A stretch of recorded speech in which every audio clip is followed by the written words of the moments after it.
Want to supercharge your garden without diving into full-on worm farming? Well, meet your garden's secret weapon, the humble garden worm.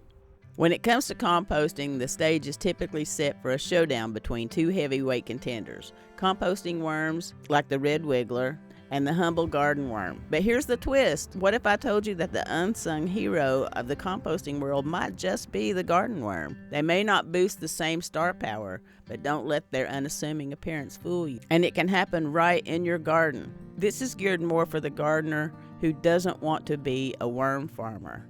Getting into worm farming, even on a small scale, even with one bin, it can become very overwhelming, especially for folks who have a busy life.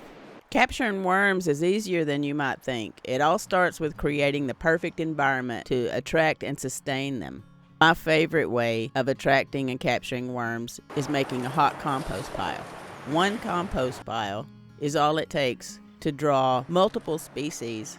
Here's where the magic happens. As the compost pile heats up, native worm species will be drawn to it. Now, every time you turn your compost pile, you're not just aerating the mix, you're also capturing a bunch of garden worms. And the best part, once you've captured those worms, they'll get to work right away, aerating the soil, breaking down organic matter, and leaving behind, guess what? Worm castings. This is my second compost pile of the season. All of the worms in this wild worm box were captured from one pile. And that pile is still full of worms. So many worms, you guys, so many worms. I have this wild worm box going in a composting system because I want to see what they can do. But I could have just as easily caught these worms and released them into my own garden. As long as I top dress with a nice thick layer of all of that compost that I'm making, the garden worms will be right at home in my garden, and I won't have the same concern that comes with composting worms. There's a catch. Garden worms might not work for an indoor system. Trying to keep them cooped up inside might just lead to a revolt.